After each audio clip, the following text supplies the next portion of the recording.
पद रत्नाकर का पाठ पद संख्या 431।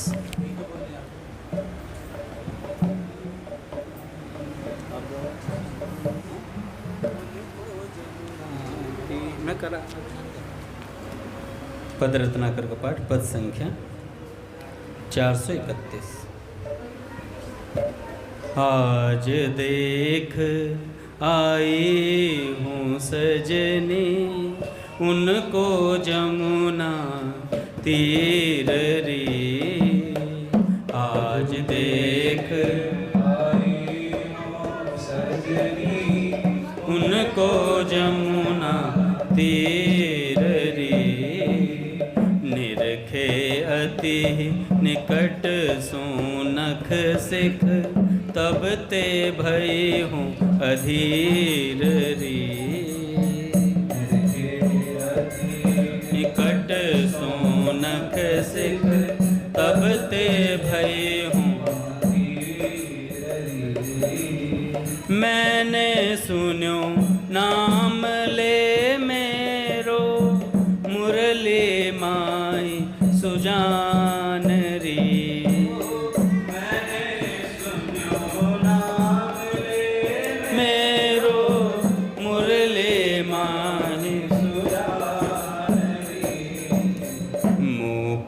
तेरी बुलावत निज ढिग मो प्राणन के प्राण रे। हो तेरी बुलावत निज ढिग मो प्राणन के प्राण रे। जा विधि चुंबक के आकर्षण लोह चलत अनयास रे। चुंबक के आकर्षण लोह चलत अनयास रे। ता विधि हों दोरे आतुर है पहुँचे उनके पास रे। ता विधि हों पहुँचे उनके पास रे। जमुना कूल कदम्ब की छाया ठाड़े मोहन बेसरी। जमुना कूल कदम्ब की छाया ठाड़े मोहन बेसरी। मृदु मुस्कान देखी बोरी भई रयो नमति को लेशरी। बोरी भई को लेशरी।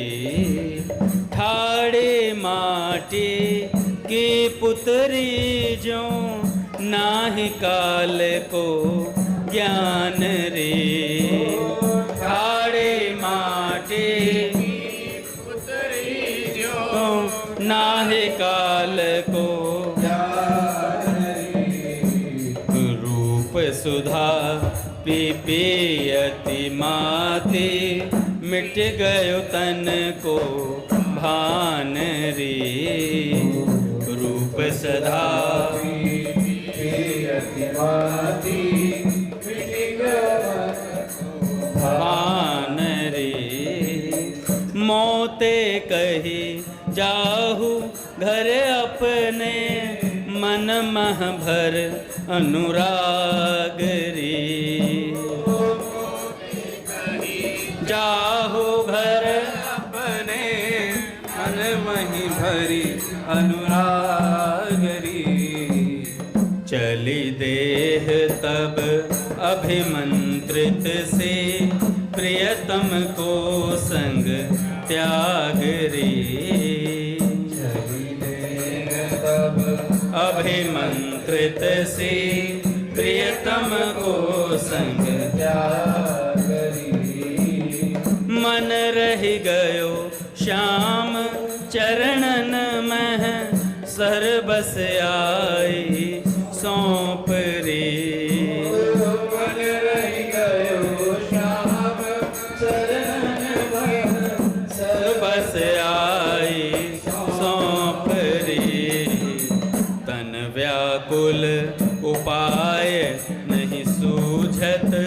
मिलबे की अति चौपरी, तन व्याकुल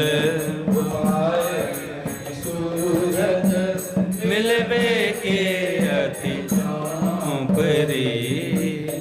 आज देख आई हूँ सजनी, उनको जमुना तीर रे।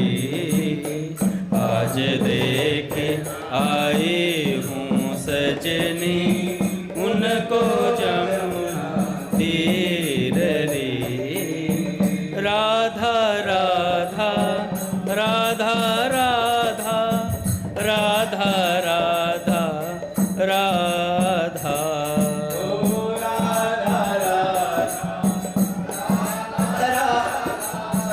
राधा राधा राधा राधा राधा राधा राधा राधा राधा राधा।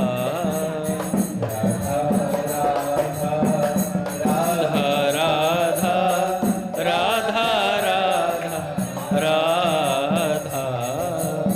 राधा राधा राधा राधा राधा राधा। राधा राधा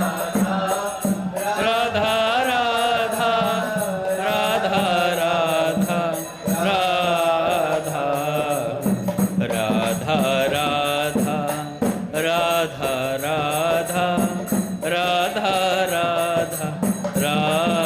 राधा।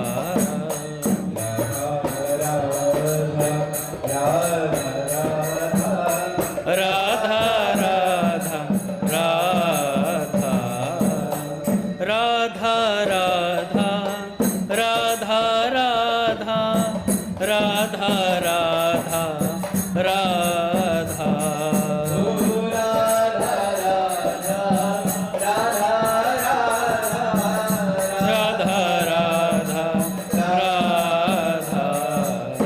राधा राधा राधा राधा राधा।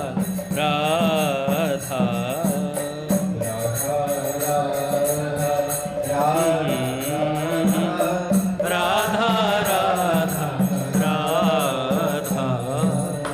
बोले राधा माधव सरकार की जय। पूज्य श्री भाई जी महाराज की जय। पूज्य श्री राधा बाबा की जय। पूज्य मैया की जय। अपने प्यारे भैया की जय। पूज्य दादा की जय। भक्तवत्सल भगवान की जय। हरि बोल। बड़े सौभाग्य का क्षण है कि आज भी हमें सत्संग और कीर्तन का परम लाभ प्राप्त हो रहा है। एक बार इसका इको बना।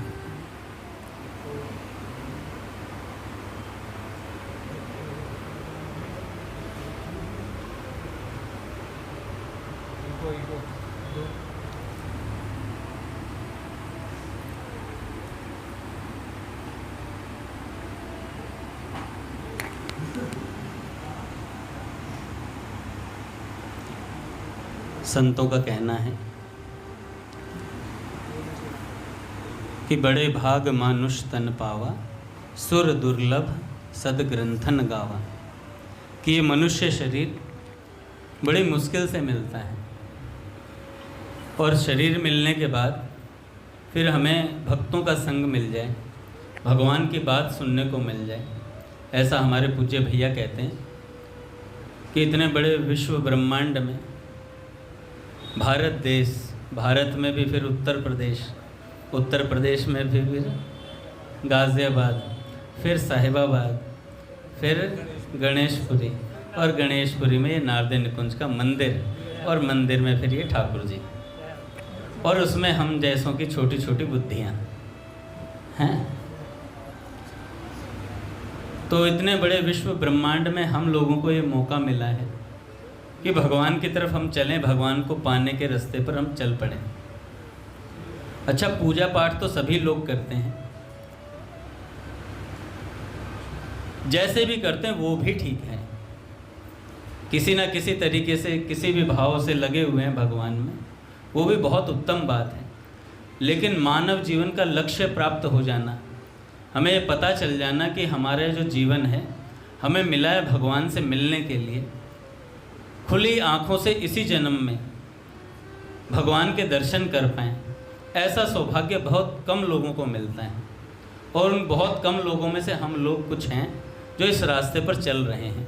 हमारे पूज्य भैया की कृपा से, पूज्य बाबूजी बाबा की कृपा से हमें संतों की बातें मिल गई हैं। ये परिमाण है कि हम भगवान को पाएंगे इसी जन्म में, क्योंकि हमें संत मिल गए हैं। जिसे जीवन में मिला सत्संग है, उसे हर घड़ी आनंद ही आनंद है। एक कथा स्वामी जी महाराज सुनाया करते थे, वो मुझे बहुत अच्छी लगती है। मनुष्य जीवन का लक्ष्य, ये पुस्तक भी है जिसमें भाई जी ने एक घटना लिखी है। सबसे पहले यही वाला दृष्टांत लिखा है।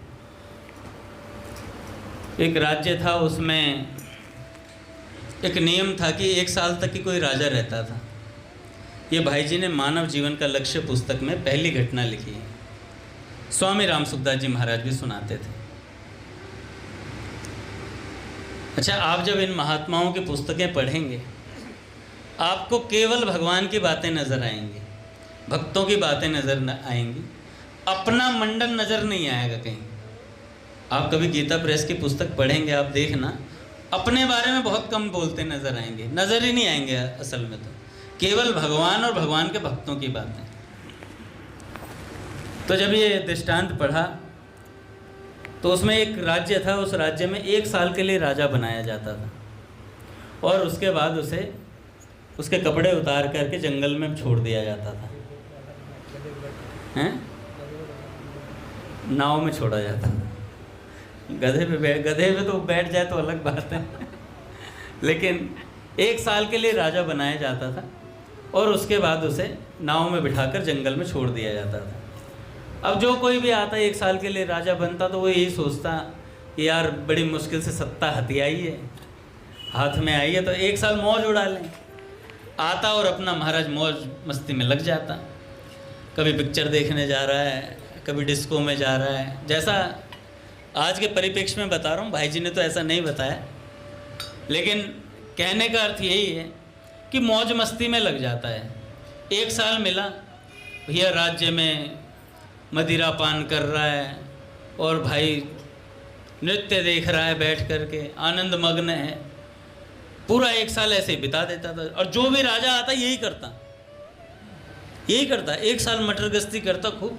उसके बाद उसे जब पता चल जाता, अगले दिन उसके कपड़े उतार लिए जाते और उसे नाव में बिठाकर जंगल में छोड़ दिया जाता। तो जो नाविक था ना, जो नाव में बिठा कर ले जाता था, वो देखता था कि हर एक कोई भी जो राजा गद्दी से उतरता है वो रोता हुआ जाता है। अब क्या हुआ, एक बार एक ऐसे व्यक्ति को बना दिया गया जिसने कभी थोड़े बहुत सत्संग सुना था, सज्जन व्यक्ति जिसे कह हुआ, उसको राजा बनाया। तो वो आया तो उसने कार्यकाल संभाला। धीरे धीरे 1 साल उसका जब कंप्लीट होने को आया, उसके साथ भी यही हश्र शुरू हुआ। कपड़े उतारे गए, नाव में बिठाया गया, नाव में बिठा के ले जाने लगे। जो नदी पार करवा रहा था नाविक, उसने देखा यार सारे राजा रोते हुए जा रहे थे, इसके चेहरे पर प्रसन्नता है, ये हंसी खुशी जा रहा है, क्या बात है, सारे रो रहे थे, ये हंस रहा है, कुछ तो बात होगी। उसने पूछा क्या बात है महाराज, सबको रोते हुए ही देखा, हंसते हुए एक को देख रहा हूँ बस। तो उसने कहा कि जस्ट वेट एंड वॉच, अभी इंतजार करो। बाहर जैसे किनारे में पहुंचा दूसरी तरफ, तो क्या देखता है, भैया इधर वाले महल से अच्छा महल उधर बन चुका था, और भैया सैनिकों की कतार थी और रेड कारपेट भी खुल करके आया सामने। नीचे चरण रखने से पहले तो जूतियां रख दी गई थी, और बढ़िया कपड़े, बगलबंदी कोट चमकीला बढ़िया सा है, और उसे बिल्कुल राजशाही पोशाक पहना करके नीचे उतारा। तो नाविक की उसने तरफ देख करके कहा, अब समझ में आया कि मैं क्यों हंस रहा था? तो उसने कहा, हाँ अब समझ में आ गया, आपने इधर का बंदोबस्त कर लिया था, इधर का बंदोबस्त कर लिया था। तो स्वामी जी महाराज जब ये कथा तो सुनाते थे तो ये कहते थे स्वामी जी महाराज कि भैया ये एक जीवन मिला है, या तो मौज मस्ती में खो दो या फिर उधर का बंदोबस्त कर लो। अपने जाटों में, हरियाणा में बोलते हैं, मर के किसने देखा मर के किसने देखा। तो देख लियो भाई, मर के देख लियो, मर के देख लेना। जिसने मर के देखा वो सुना दे। और जिसने मर के देखा उसने बताया नहीं कि वो पिट ही रहा है बेचारा वो नरकों में पिट रहा है बेचारा, उसे दिखाई नहीं दे रहा कुछ। सांप बढ़ गया दिल में और बाबा हमारे दिल में, बस ऐसी बात है। तो उधर का बंदोबस्त कर लेना है हमें जीते जी। और उधर का बंदोबस्त क्या करना है, यहाँ से कुछ पैसा जाएगा, उधर पैसा भी नहीं जाएगा। यहाँ पे जितने, एक संत कह रहे थे 5 मकान 10 मकान बना लिए, जाएंगे 4 कंधों पे ही, जाना 4 कंधों पे ही है। चाहे 5 बना लो, चाहे 10 बना लो, चाहे 15 मकान बना लो, जाओगे 4 कंधों पर ही। तो इधर का कुछ साथ जाएगा नहीं। और जो साथ जाएगा वो इकट्ठा करा नहीं हमने।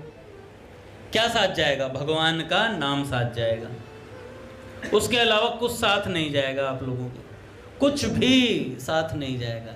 पूज्य भैया एक कथा सुनाते हैं कि एक सेठ थे, उसके पास एक गांव का ग्वारी ऐसा वो रहने के लिए, नौकरी करने के लिए आया। तो बड़ा भोला भाला था। तो सेठ बड़ा मजाक उड़ाता था उसका, बहुत ज़्यादा मजाक उड़ाता। सेठ कहता था कि एक दिन उसने क्या किया, एक छड़ी निकाली और कहा कि यार तू तो वज्र मूर्ख आदमी है, ये ले ये छड़ी। तो गांव वाले उस लड़के ने कहा कि सेठ जी क्या करूं? कह रहे जिससे जो तुझसे बड़ा कोई मूर्ख मिले ना उसे दे देना। अब वो गांव का आदमी था, उसने कहा दे ली, तो दे दी छड़ी, रख ली भाई उसने। अब कई दिन बीते तो पता चला एक दिन सेठ जी बीमार हैं।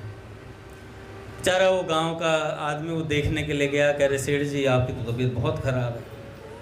और सेठ जी भी इमोशनल हो रखे थे उस समय, वाकई में जाने की नौबत आ रखी थी, इतने बीमार थे। तो सेठ जी ने कहा हाँ रामदास जाना तो है, अब तो तैयारी है।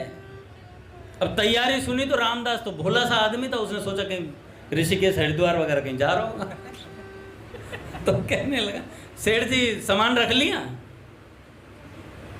कह रहे तू मूर्ख ही रह गया। कह रहे अरे वहाँ कुछ नहीं जाता। अरे सेठ जी तीर्थ यात्रा पे जा रहे हो, वहाँ कैसे कुछ नहीं जाता? अरे बैग कुछ तो लेके जाओगे, तौलिया वोलिया, अपने कपड़े पहने, 2-4 दिन जितने दिन रह कर के आओ, सामान पैक कर लिया ना। कह रहे अरे मूर्ख कुछ नहीं जाता वहाँ, अब यहाँ से जाने की तैयारी है। उसने फिर कहा जाने की तैयारी? भाई कुछ तो सामान लेके जाओगे। तो सेठ जी ने कहा कि भाई मृत्यु की तैयारी, वहाँ कुछ नहीं जाता बोला, मरने के बाद कुछ साथ नहीं जाता। तो कह रहे अच्छा तो क्या साथ जाता है सेठ जी? कह रहे भैया राम नाम साथ जाता है, राम का नाम साथ जाता है। तो सेठ जी से भोला ने कहा, उसने रामदास ने बोला कि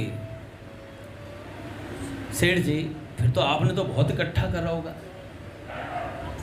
आप तो सेठ जी हो, आपके पास तो कई कमरे नाम जपके होंगे। तो सेठ जी ने बोला कि यार कमरे तो बहुत है पर उसमें सामान बड़ा पड़ा है, नाम जप नहीं है। कह रहे सेठ जी फिर तो कुछ भी साथ नहीं जाएगा? कह रहे हाँ बेटा कुछ साथ नहीं जाएगा। रामदास ने निकाली छड़ी, पीछे से छड़ी निकाल के बोला सेठ जी ये लो। कह रहे मुझे क्यों दे रहा है? कह रहे आपने बोला था तुझसे बड़ा मूर्ख मिले तो दे दियो, तो मुझे तो आपसे बड़ा मूर्ख नजर आ नहीं रहा अभी। भाई जो चीज साथ जाने थी वो तुमने इकट्ठी ही नहीं करी। अब कई प्रश्न कर देते हैं, कई लोग कह देते हैं तो क्या नौकरी पेशा नहीं करें क्या, अब राम नाम इकट्ठा करें क्या, घर कैसे चलेगा हमारा, घर कैसे चलेगा? अब भाई 16 माला करने में घर कौन छुड़वा रहा है? 16 माला करनी है, 16 भी मत करो। सेठ जी, स्वामी जी, भाई जी उन्होंने तो सरल उपाय बता दिया। सुबह घर से काम धंधे के लिए निकलो तो 4 बार नारायण बोलकर निकलो, एक संत तो कह रहे थे घर से निकलो 4 बार राम बोल के निकलो। दोपहर में जब लंच करने बैठो ऑफिस में, लंच करने से पहले राम नाम बोल लो 4 बार। उसके बाद रात्रि में सोने से पहले 4 बार राम बोल लो। कह रहे तुम्हारी मुक्ति निश्चित है। खत्म कहानी। अब बताओ इसमें कौन सा बड़ा पहाड़ तोड़ना है? कुछ पहाड़ नहीं तोड़ना, आराम से हर कोई जीव कर सकता है। और कहे फुर्सत नहीं है, फुर्सत बहुत है। मैं अपनी स्थिति को देख के नहीं कह रहा, पता है फुर्सत बहुत है। चुगलियां करवा लो,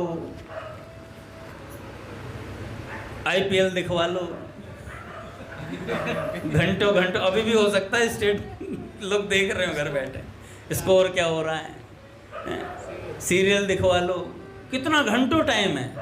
इंस्टा फेसबुक कुछ भी दिखवा, कितना टाइम है, टाइम ही टाइम है। टाटा बिरला भी, पूज्य भाई जी पता नहीं यार श्रील प्रभुपाद कहा करते थे कि टाटा बिरला लोग जितने बिजी ना, उतना व्यस्त होने के बावजूद भी 61 माला की जा सकती है। 61 माला की जा सकती है। यहाँ तो 61 का उल्टा करवाया जा रहा है। 16 माला करो बस। 16 माला में जितने आपके श्वास लेते हो आप दिन भर में, उससे 4000 नाम ज़्यादा ही हो जाते हैं। उससे 4000 नाम ज़्यादा ही हो जाते हैं अगर आप 16 माला करते हो। तो इतना ही बोला जा रहा है, इससे ज़्यादा कहाँ नहीं जा रहा है। स्वामी जी कहते हैं बालक से उतना ही बोला जाएगा जितना वो वजन उठा सकता है। अब 50 किलो की बोरी तो 3 साल के बच्चे 5 साल के बच्चे से उठवाई नहीं जाएगी, उससे तो छोटे छोटे खिलौने उठवाए जाते हैं।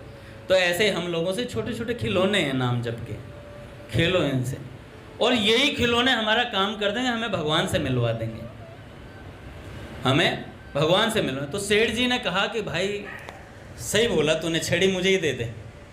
उस दिन के बाद से सेठ जी ने जितना जीवन बचाना सेठ जी का पूरा सेठ जी ने भगवान के नाम में बिताया।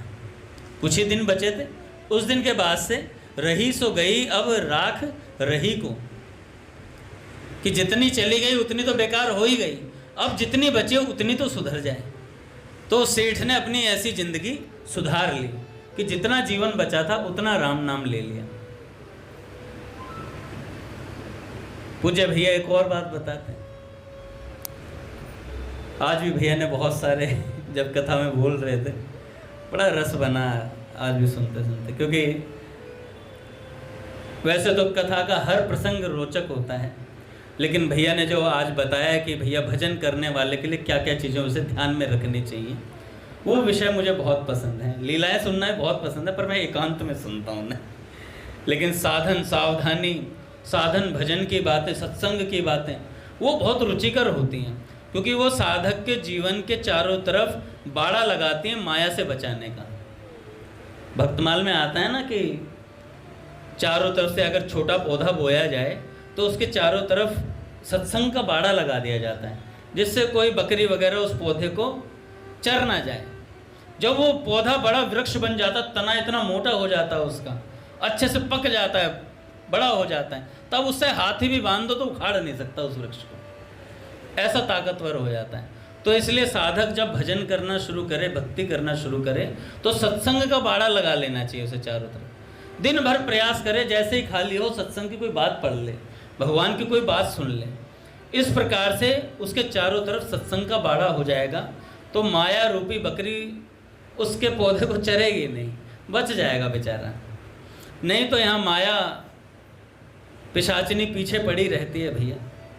कलयुग का समय है, 4 लोग लगाने वाले बहुत कम मिलेंगे भजन में, छुड़ाने वाले ज़्यादा मिलेंगे। घर के बड़े बूढ़े कह देंगे अरे ये कोई टाइम है तुम्हारा भजन करने का। मेरे घर पे कहते थे अपने, तो अब उन्हें आदत पड़ गई है, ये माला छोड़ेगा नहीं, ये माला छोड़ेगा नहीं, तो उन्हें आदत पड़ गई। हम ही सुधर जाएं, तो हम जिद पकड़े रहेंगे भजन की, तो सब भजन करने लग जाएंगे। भैया एक बात बताते हैं कि मैं ध्यान से उतर गया बेबी, एक और थी बात इसी बात को लेकर के। चलो मैं भगवान नाम की महिमा के विषय में भाई जी का विचार बताता हूँ, उसके बाद एक भक्त का चरित्र सुनेंगे। भाई जी कहते हैं भगवान का नाम भगवान का ही अभिन्न स्वरूप है, और वह भगवान ही की शक्ति से भगवान से भी अधिक शक्तिशाली है। भगवान का नाम भगवान से भी अधिक शक्तिशाली है और ऐश्वर्यवान है। जैसे किसी महान वैभवशाली सम्राट को अपने खजाने की असंख्य धन राशि की संख्या का पता नहीं रहता, इसी प्रकार नामी भगवान को भी अपने नाम की गुणावलियों का पता नहीं रहता। इतना पावरफुल है नाम।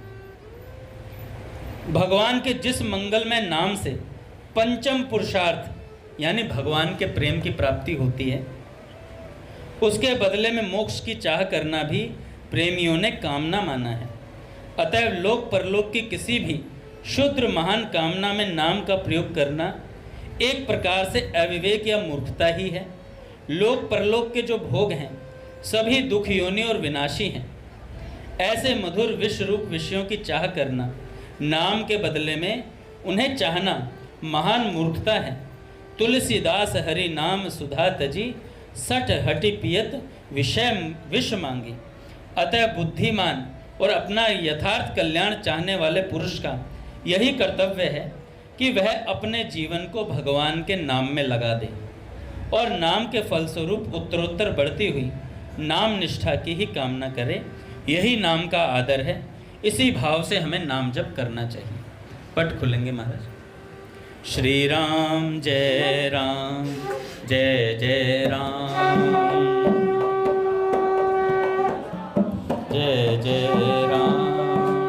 श्री राम जय जय राम।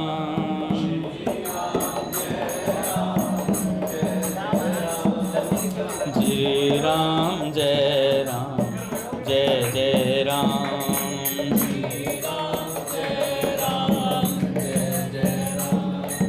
जय जय श्यामा जय जय श्याम, जय जय श्याम, जय जय श्री वृंदावन धाम।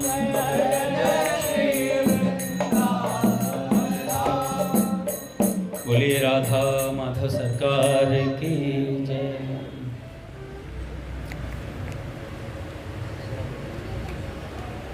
अब कई लोग जो भगवान का नाम लेना शुरू करते हैं, शुरू में नाम अच्छा नहीं लगता है, बड़ा कष्ट होता है जपने में।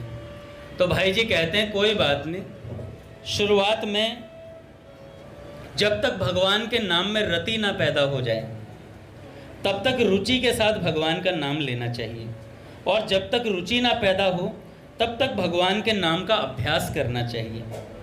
और अभ्यास की दृढ़ता न होने तक एक दवाई के रूप में भगवान का नाम लो कि भैया ये दवाई है कड़वी, असर धीरे धीरे करेगी, असर धीरे धीरे करेगी। भगवान का नाम नित्य मधुर और दिव्य अमृत स्वरूप है। जैसे पित्त का रोग होने पर मिश्री मीठी नहीं लगती, पर मिश्री चूसते चूसते वो पित्त का रोग ठीक हो जाता है, ऐसे ही भैया भगवान का नाम शुरुआत में अच्छा नहीं लगता, लेने में बड़ा कष्ट पड़ता है, जोर पड़ता है, लेकिन लेते लेते अभ्यास करते करते फिर ये अच्छा लगने लग जाता है। फिर इसमें रुचि भी हो जाती है, रति भी हो जाती है, और फिर कहना नहीं पड़ता, फिर स्वतः होता है भगवान का नाम जप। इसलिए कलयुग में सबसे बड़ा कोई आश्रय है तो वो भगवान का नाम है। पूज्य मलुकपीर सरकार सत्संग की महिमा पर एक बात बताते हैं। एक संत हुए, उनके यहाँ एक साधक सत्संग करने जाया करते थे, और जब सत्संग सुनने के लिए जाते, उनका नाम शायद कुछ हरि नाभ कुछ इस तरीके से कुछ था, संत का नाम ध्यान नहीं आ रहा। तो जब सत्संग के लिए जाते तो नित्य सत्संग करते थे, सुनते थे, भक्तों की कथाएं सुनते थे। उनका चित्त भगवान में लगा हुआ था। अब उनके कष्ट था, क्या कष्ट था कि उनका बेटा सत्संग नहीं सुनता था, उसी आश्रम के बाहर से क्रिकेट खेलने जाता था, उसी आश्रम के बाहर से रोज जाता और बैट बॉल खेलने चला जाता था। तो ये तो मैंने उदाहरण लिया है, बैट बॉल, वो कुछ और करने जाता होगा उस समय, खेलने मतलब गेम से खेलता होगा कुछ ना कुछ। तो उन्होंने अपने गुरुजी से कहा कि गुरुजी मेरा लड़का भजन नहीं करता है, मैं चाहता हूँ भजन में लग जाए। तो उन्होंने कहा आश्रम में लेकर के आओ, एक दिन कथा सुनेगा तो शायद चस्का लग जाए। तो उन्होंने कहा वो नहीं आ सकता, वो नहीं आएगा। तो कह रहे हो बाहर से तो जा सकता है, तुम बस गेट तक ले आना। तो उन्होंने कहा महाराज कोशिश करूँगा। कह रहे तू बस गेट तक ले आना, बाकी काम मेरा है। तो गुरुजी ने कह दिया। अगले दिन वो जो सेठ थे, वो जो कथा सुनने आते थे, उन्होंने कहा ठीक है, वो अपने बेटे को समझा बुझा के आइसक्रीम खिलाऊंगा बेटा तो एक बार चल तो सही। और वो बाहर तक गया, जैसे यहाँ मंदिर तक आ गया, मंदिर के दरवाजे तक। तो जो संत थे वहाँ पर, गुरुजी थे, तो गुरुजी ने कहा कि तू बस उसे पास ले आना, थोड़ा आगे का काम मेरा है। तो जैसे दरवाजे पे आया तो गुरुजी ने क्या किया, कमंडलू से जल लिया और जल लेकर के उस बालक पे छिड़क दिया। महाराज जैसे ही छिड़का, तत्काल उसके मुख से हरि नाम निकला और उसी दिन से सत्संग में बैठना शुरू हो गया। उसी दिन से सत्संग में बैठना शुरू हो गया, नित्य सत्संग सुनता और भगवान की प्राप्ति के मार्ग पर चल पड़ा। ये संत के मात्र जल छिड़कने का प्रभाव था। कमंडलू का जल, कमंडल साधारण नहीं होता है। हम लोग सोचते हैं ना जो कमंडल लेके चलते हैं महात्मा, इनमें अनेकों सिद्धियां भरी पड़ी रहती हैं। हमारा फकरां दी कुल्ली विच रब दसदा। तो फकीरों की ये जो होते हैं ना, इसमें भगवान है भैया। रसिक लोग कहते हैं परम पावन करवा को पानी, जाको पिवत हिय में आवत मोहन राधा रानी। अनुभव होत प्रकट क्रीड़ा को मोद विनोद कहानी। भगवत रसिक हैं? भगवत रसिक निज महल की टहल मिले मनवानी। निज महल की मनमानी टहल की सेवा मिलती है प्रिया जी के उसमें। ये परम पावन करवा को पानी, करवा का पानी पीने मात्र से। एक बार क्या हुआ, एक बालिका थी कोटा की, महाराज जी ने सुनाया था, मलुकपीठ सरकार ने। कोटा की रहने वाली थी और वहीं पर कहीं भागवत सप्ताह हो रही थी और भागवत जी की कथा में अपना आराम से वो भागवत जी की कथा सुन रही थी। अब किस समय भगवान की कौन सी बात किस साधक को लग जाए ये पता नहीं रहता। तो लड़की कथा सुन रही थी, उस कथा में उसने भगवान श्री कृष्ण और बलराम के स्वरूप का वर्णन सुन लिया कि भगवान कैसे हैं। उसी क्षण से उसके मन में भगवान को पाने की ललक उठी। अब घर पर जब रहती थी तो शांत रहती थी, निरंतर चुपचाप रहती, किसी से बोलती नहीं, निरंतर रुदन करती। तो किसी ने कहा कि भैया इसे वृंदावन ले जाओ, तो उसके माता पिता उसे वृंदावन ले आए। वृंदावन लाए तो गिरिराज जी की परिक्रमा में घूम रहे थे, तो वहीं पर अपने पूज्य भक्तमाली जी महाराज और रामचंद्र जी बड़े पुजारी जी महाराज, और जो बड़े पुजारी जी थे वो तो बन ठन के रहा करते थे, और पूज्य भक्तमाली जी महाराज अपने साधारण वेश में, कोई पहचान नहीं पाता था कि ये संत भी हैं, ऐसी उनकी रहनी थी। तो वहीं से जा रहे थे तो वो जो बालिका थी, तो उनके माता पिता ने उन संतों के आगे कहा कि ये हमारी बच्ची है, रोती है, इसका कष्ट का निवारण करो। तो पूज्य भक्तमाली जी महाराज ने रामचंद्र जी महाराज जी की तरफ कर दिया, ये बड़े संत हैं, इनकी तरफ चाहिए। तो महाराज जी ने कहा कि नहीं नहीं, ये भक्तमाली जी महाराज है, इनसे अपने आप गुरुदेव को पहचान गई थी। हाँ, ये बात अपने आप पहचान गई थी, और संत भी पहचान लेते हैं साधक को। तो जब उस लड़की को देखा, उसके आंसू को देखा, तो महाराज जी पहचान गए कि ये असली भगवत चाह इसके भीतर है। हम लोग भी कहते तो हैं पूज्य भैया के सामने, भैया भगवान के दर्शन करा दो, बस मजाक मजाक में जाके, बस भैया को लगे कि हाँ ये भजन कर रहा लग रहा है। इस भाव से, मैं तो इसी भाव से कहता हूँ भाई, कि भैया को लगे कि अंगद जी थोड़ा सत्संग उत्संग बोलते हैं तो भगवान की प्राप्ति चाहते लग रहा है, ऐसा भैया को फील हो थोड़ा सा। मतलब मैं भी अभी फील्ड में हूँ, I am not out of the ground, तो अभी फील्ड में हूँ, भगवान को पाना चाहता हूँ। तो भैया कुछ ऐसा समझ लें, और दो चार बार थोड़ा गंभीर सा चेहरा बना के आंखों की पुतली भी ऊपर चढ़ा लो। और भैया तो जानते ही हैं पुतली कहाँ चढ़ रही है इसकी। जैसे गया प्रसाद जी महाराज जी के पास एक साधक बैठे थे सामने बैठे हुए, और महाराज जी सत्संग कर रहे थे। महाराज जी ने कहा कि भगवान का नाम जीभ से लेना चाहिए, मतलब जीभ से। तो उसने कहा महाराज जी मैं तो मन से भगवान का नाम लेता हूँ। तो महाराज जी ने कहा अगर मैं सच बता दूं ना तेरा मन कहाँ है अभी, तो सत्संग छोड़ के भाग जाएगा। तेरा मन कहाँ घूम रहा है, इसलिए मेरे आगे ज्ञान मत झाड़ो कि मैं मन से भगवान का नाम ले रहा हूँ। जीभ से लो, बोल बोल करके राम राम राम राम राम राम राम। तो भगवान का नाम जीभ से लेना चाहिए, और बड़ों के आगे तो फिर ऐसी बातें ही नहीं बोलनी चाहिए। तो कहाँ थे हम? वो जो बालिका थी उसको दर्शन के लिए महाराज जी पहचान गए। महाराज जी ने गिरिराज जी की तरफ इशारा किया, उधर की तरफ देख बेटा। और जैसे ही देखा तो महाराज सामने से हजारों गायें और उनके मध्य में कृष्ण बलराम चलते हुए आ रहे हैं। उस बालिका को दर्शन हुआ। किस बात से? मात्र भगवान की कथा से प्रेम था, एक बार सुन लिया था बस। महाराज जी ने एक चरित्र और सुनाया था। राजस्थान में एक बालिका थी, कन्या थी, उसका बहुत मन था। बचपन से ही उसने गीता प्रेस की कल्याण पत्रिकाएं पढ़ी थी। भैया कल्याण पत्रिका नहीं होती तो शायद भारत में इतने संत ना होते जितने अभी मौजूद हैं, क्योंकि ये कल्याण पत्रिका और गीता प्रेस का कमाल है। पूज्य भाई जी सेठ जी की मेहनत का कमाल है कि इस समय इतने संत मौजूद हैं।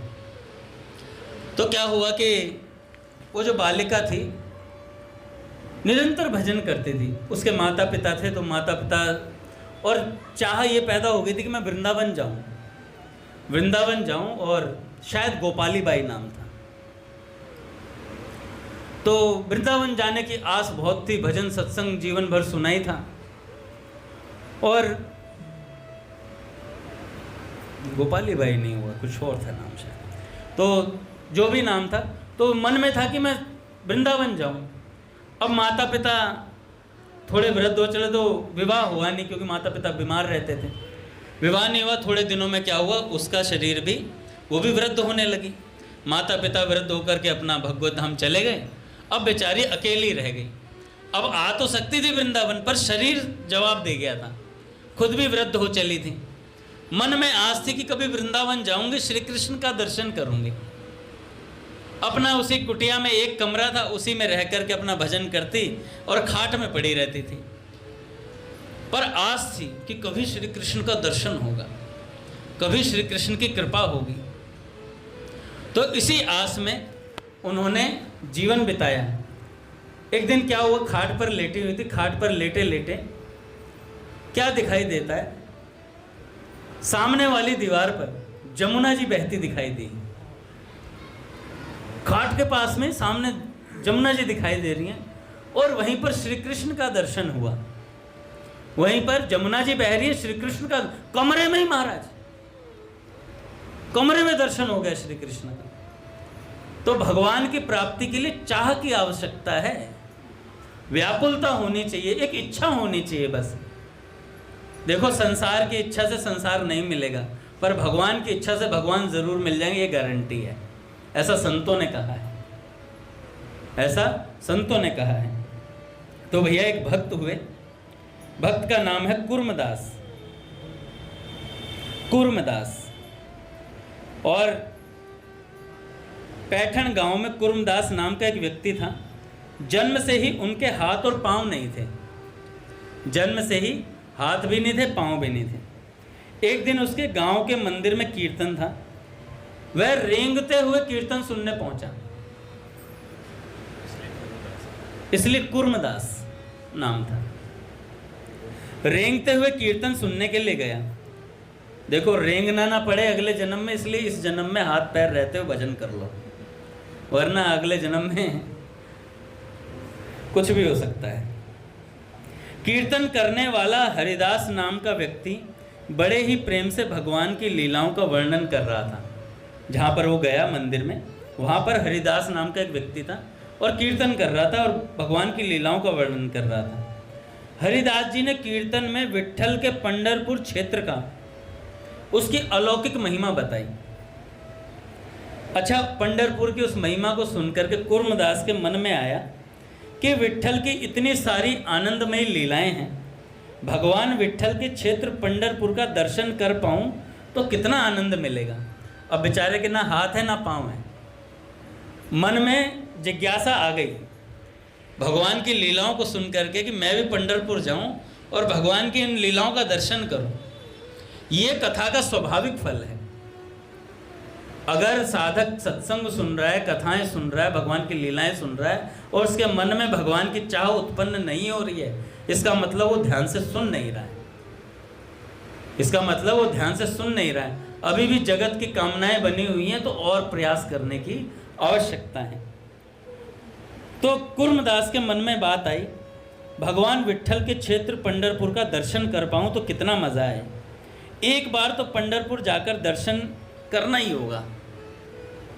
कूर्मदास ने यह विचार वहां आए लोगों को बताया। लोगों ने पूछा, भाई तुम्हारे तो हाथ पांव नहीं है, तुम पंढरपुर कैसे जाओगे? किसी ने उसकी सहायता नहीं की। कूर्मदास ने लोगों की बातों की ओर दुर्लक्ष्य किया। उसने पंढरपुर जाना ही है यह निश्चित ही कर लिया था। मतलब लोगों ने उसे कुछ हेल्प नहीं करी तो उसने और मन में निश्चित कर लिया कि भैया अब तो पंढरपुर जाना ही है। पंढरपुर जाने की तीव्र इच्छा से वह रेंगते हुए पंढरपुर की तरफ निकल पड़ा। रेंगते हुए पंढरपुर की तरफ निकल पड़ा।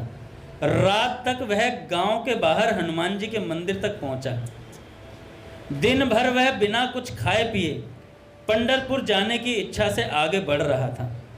मंदिर में पहुंचने के बाद उसे बड़ी भूख लगी। भूख से व्याकुल होकर वह पंढरीनाथ भगवान विट्ठल को पुकारने लगा। भूख लगने लगी, बेचारा भूखा था। भगवान ने उसकी आर्त पुकार सुन ली। भगवान ने, अरे भैया जो भगवान के भरोसे चला, भगवान उसे संभालते ज़रूर है। हम लोग बेवजह चिंता करते हैं। आज एक सज्जन थे तो प्रेमानंद जी महाराज के सामने वो साधक रो रहा था बहुत ज़्यादा।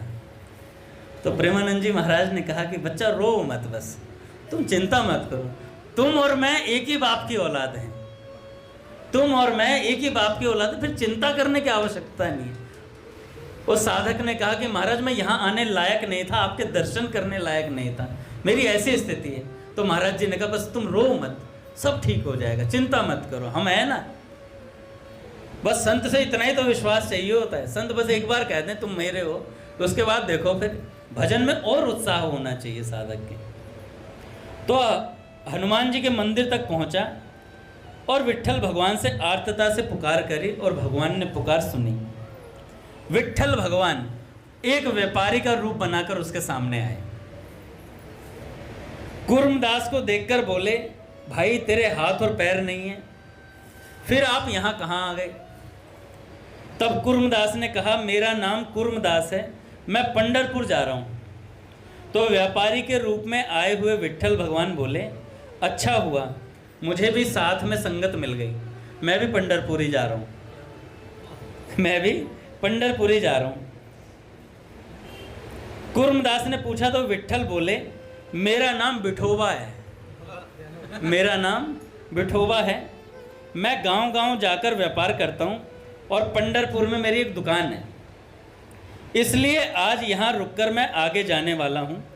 यह सुनकर कूर्मदास को परम संतोष हुआ। विठोबा ने भोजन बनाया, विट्ठल भगवान ने भोजन बनाया और भैया फिर भगवान ने उसे अपने हाथ से खिलाया। ऐसे करते करते कार्तिक माह में कूर्मदास लहूल नाम के एक गांव में पहुंचा। वह कार्तिक शुक्ल पक्ष दशमी का दिन था। उस दिन लहूल गांव से पंढरपुर की यात्रा निकली। दूसरे दिन एकादशी थी। एकादशी भगवान विट्ठल की होती है। कूर्मदास ने सोचा कल विट्ठल की एकादशी है, परंतु तब तक मैं पंढरपुर पहुंच नहीं पाऊंगा, इसलिए उसने पंढरपुर जा रहे एक भक्त से हाथ जोड़कर कहा, आपको मेरा नमस्कार विट्ठल को बताना है, मैं पहुंच नहीं पाऊंगा एकादशी तक, तो मेरा प्रणाम कह देना आप। गाते हैं ना, कोई जाए जो वृंदावन मेरा प्रणाम ले जाना। मैं खुद तो आ नहीं सकता। तो विट्ठल तक मेरा प्रणाम पहुंचा देना, विट्ठल को मेरा प्रार्थना रूपी संदेश देना। पंढरपुर यहाँ से 7 कोस दूर है, एक दिन में मैं इतना सफ़र नहीं काट पाऊंगा। यहाँ तक आया, परंतु पंढरपुर जाकर मैं उनके चरणों का दर्शन नहीं कर पाऊंगा, इसका मुझे दुख हो रहा है। विट्ठल आप ही यहाँ पर आए और इस दीन का उद्धार करें। भगवान से कह रहे हैं कि विट्ठल आप ही यहाँ आए और इस दीन का उद्धार करें, मैं नहीं पहुँच सकता अब तक। दूसरी ओर पंढरपुर महाद्वार में संत नामदेव जी का कीर्तन शुरू हो चुका था। पंढरपुर जाने वाले उस भक्त ने कुर्मदास का यह संदेश विट्ठल भगवान के सामने कह दिया। उसी क्षण भगवान पांडुरंग वहां से निकले और कुर्मदास के पास लहुल में आ गए। विट्ठल भगवान लहुल गांव में आ गए। साक्षात भगवान को समक्ष देखकर कुर्मदास ने उनके चरणों पर अपना मस्तक रख दिया, उनके चरणों पर अपना मस्तक रखा। भगवान विट्ठल ने उसे अपने चतुर्भुज रूप का दर्शन दिया और वर मांगने के लिए कहा। तब कुर्मदास बोला, भगवान अब आप यहाँ से ना जाएं, यह मेरी विनती है। भगवान ने उसकी विनती मान्य की और वहीं पर रहे। तभी से जैसे पंढरपुर क्षेत्र की महिमा है, वैसे ही लहुल गांव की महिमा प्राप्त होती है, क्योंकि वहाँ विट्ठल भगवान रहते हैं। देखिए भैया, भगवान कितने परम दयालु हैं। पर ध्यान में आया ना, भगवान को आर्तता से पुकारने पर वे भक्त के लिए दौड़े चले आते हैं। कोई पुकारे तो सही उन्हें, भक्त का ध्यान रखते हैं। भक्त की तड़प देखकर भगवान स्वयं आकर दर्शन देते हैं। बोलिए भक्त वत्सल भगवान की जय। आरती करते हैं महाराज समय।